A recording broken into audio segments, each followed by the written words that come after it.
It's been nearly a year since I had a glaring eureka moment about our culture's current relationship with fashion. I knew from studying retail and fashion business in college that trend cycles have been getting shorter and shorter for over a century. But it only recently hit me just how pervasive these trends have become in our daily lives, and the rate of consumption hasn't slowed down for even a second. Less than a year ago, we were all about being demure, having a brat summer, dressing like mob wives, and sipping from Stanley cups. Now, these ideas feel almost irrelevant. We've moved on to wearing butter yellow, collecting creepy Labubus, channeling office sirens, and buying dropped waist sundresses. How could anyone be expected to keep up? And more importantly, why would you even want to? I set my sights on an ambitious goal: to convince young women that following trends is not the path to dressing well or loving your wardrobe. So, I created a framework that I call the body, mind, and soul of your style. After reflecting on my own closet, I realized there were 3 main reasons I was feeling dissatisfied with it. 3 reasons why I might not like a piece of clothing that I bought only last August. It doesn't suit my body, it doesn't match my lifestyle, or it doesn't feel authentic to me. The first 2 are easier to identify. The body of your style can be broken down into clear guidelines: width, length, and curve. The mind of your style takes some education, understanding quality construction and materials, reading care labels, and analyzing your lifestyle. But once you learn, you're set. But the soul, dressing authentically, that's the hard part. I would make the rather unfortunate argument that many of our modern day style icons don't actually have personal style. They are simply very skilled at following and curating trends. Take influencer We Wore What, Danielle Bernstein, for example. Here is a look she wore in the summer a few years ago, and here is one just from last month. These outfits don't feel like they belong to the same person. They don't reflect a consistent point of view. They just reflect what was trending at the time. Our collective attention span for fashion is shrinking, and scrolling through her feed feels like fashion whiplash. Danielle has style, but not personal style. It's like she's dressing in a costume for whatever fad is dominating that week. Maybe Danielle's style is theatrical, but I can't help but wonder, how well can you really know yourself if you're always playing a role? Does it actually feel good to wear what everyone else is wearing? To be let down by your closet after just one season? To finally get your hands on the latest it bag, knowing that the one you dreamt of last year doesn't make you sparkle anymore? Following trends isn't just a waste of money. It's also a waste of the true style I know you have. Or maybe you're not even following trends. Maybe you are too busy to think about your fashion sense at all, and you feel like you have no style. When I asked my mom for help with this video, she sighed and said, "Well, I don't have any style," which is completely untrue. Everyone has style, because everyone has taste. You have opinions, preferences, and instincts, and all of that can be shaped into something we call personal style. The soul of your style is about self-expression. It's about authenticity. Start with what you already own. Separate out your oldest items, the things you've kept for 5+ years. What do they have in common? Why do you return to them again and again? If your closet is relatively new, then go through old photos. What outfits keep showing up? What silhouettes, fabrics, or colors repeat themselves? Have you ever repurchased similar items over the years? Recently, I lost about 10 pounds, so some of my clothing items that I've been holding on to from college were fitting me again, which was very exciting. The low-rise slacks and the Y2K silk camis that I found at the thrift were brought back into the wardrobe rotation, and I was feeling inspired to get back to my 20-year-old self, who loved deciding what to wear every day. This inspiration led me to pick up New York City-based personal stylist Allison Bornstein's book, Wear It Well. I had heard about Allison's 3-word method to finding your style on YouTube, and her approach sounded right up my alley. So I gave it a shot, with some of my own twists. I started with Allison's A/B closet editing system. With the help of a trusted friend, we pulled out everything by category: jackets, pants, skirts, socks, tops, sweaters. and decided which pieces we were definitely getting rid of. Items on the must-go list were ratty and worn-out basics like socks, underwear, and undershirts. Anything I haven't worn in forever and don't absolutely love, and items that no longer feel aligned with my lifestyle. Rest in peace to the sexy crop tops and pleated miniskirts. Allison suggests you start with separating out regulars versus nevers before you toss anything out, which is a great starting point if you feel completely lost in your personal style, because it forces you to face what you actually wear. But because I am very in tune with my sense of style, I've just gotten lazy about it, I felt I could veer a little off her beaten path. Also, the word nevers didn't really resonate with me, because even my purged items had at least some wear history. We separated out what was left into the regulars and the rarelies, and made sure that everything in the latter group was really worth keeping. Then came the analysis. I looked at both the regulars and the rarelies and tried to reflect on why each piece landed in its category. In the regulars pile, clear patterns emerged. Most of these clothes were either free or bought at a steep discount, largely made up of neutral tones and almost entirely composed of soft materials, with denim being the one exception. They were mostly work appropriate or lounge friendly, and they all had one thing in common. They were easy. These were low-effort, carefree pieces that I could throw on without thinking. Despite being the items I reach for the most, I realized they were also the items I cared about the least. Many of them were worn down, stretched out, or just plain ratty. None of my cute tops or fun jackets made it into this group. These were the clothes I leaned on, not the ones that inspired me. You should make a note on what you see in your regulars pile. Any consistent color schemes, fabrics, styles, or shapes? Are you happy with this pile? Or are you feeling a little defeated by it? In contrast, my rarelies pile was made up of higher effort items. Pieces that required dry cleaning, careful storage, or good ironing before wear. These clothes were also more flattering on me. They complement my body, hug my figure, or fall within my color season. Because of that, I feel like I have to look and feel pretty to wear them. I can't be feeling dumpy and then throw on one of my best outfits. The fabrics are richer and more luxurious than your average cotton, and most of them were weather dependent, not suitable for the unpredictable and rainy New York spring. Almost all of these items were found treasures. About 70% were thrifted. Their rarity makes them feel irreplaceable, which is why I treat them so carefully. I find myself saving these pieces, afraid to ruin them, or waiting for a day to be worthy of wearing them. What are you seeing in your rarelies group? Maybe it's a bunch of dresses from the 6 weddings you attended last year. Maybe it's the clothes you've had since college you can't seem to part with. Maybe it's the things you wish you could wear, but you don't know how to style them, or you don't feel worthy to put on. Then it came time to put everything back together. Allison recommends organizing your wardrobe by category and color, and keeping your wardrobe all in one place, which is great advice in theory. But I live in New York City, and the reality is that only a portion of my wardrobe fits into my very small closet. Still, it is helpful to see as much of your clothing as possible when moving on to her 3-word method. Being able to view your wardrobe as a whole makes it easier to identify patterns, gaps, and themes, especially when you're trying to define the true essence of your style.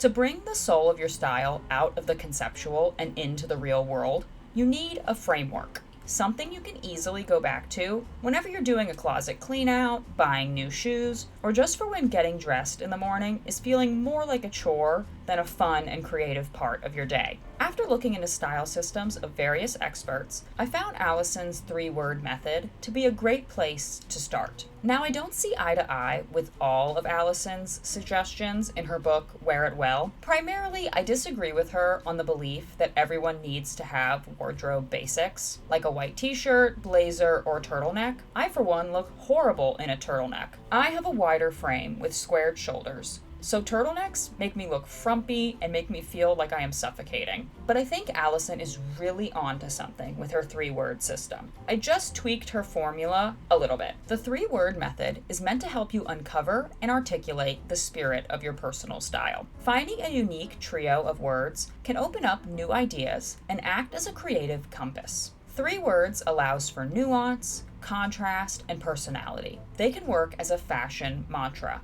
And just like you, they are allowed to evolve over time. Feel free to get word inspiration from Allison's Word Wheel or other style dictionaries online. Despite fashion being a visual art form, I find that words and language are the best way to guide your day-to-day fashion choices. We all love Pinterest for outfit inspo, but you can't copy the same looks over and over and expect them to feel like you. But if you get dressed every day with words like classical, whimsical, or edgy in mind, you can create endless variations that all feel like you. Your first word is your practical word. It is the bare bones of your closet. It represents what you want to wear on your worst days, when you're tired, rushed, or uninspired. It should be accessible and achievable, rooted in reality rather than aspiration. No matter the weather or your mood, this word should still feel like a priority. This is where honesty matters most, because even your most unmotivated days are still part of your style experience. Look back at the regulars in your closet. What is the common thread? Some examples might be cozy, work appropriate, versatile, athletic, simple, classic, basic, or comfy. One woman on Reddit chose washable as her first word, and I thought it was brilliant. After some trial and error, I settled on my first word being natural. I walked through my thought process on the mornings when I just don't want to get out of bed. And I thought about the outfits I didn't choose, the ones that looked cuter but felt wrong in the moment. And I asked myself, why?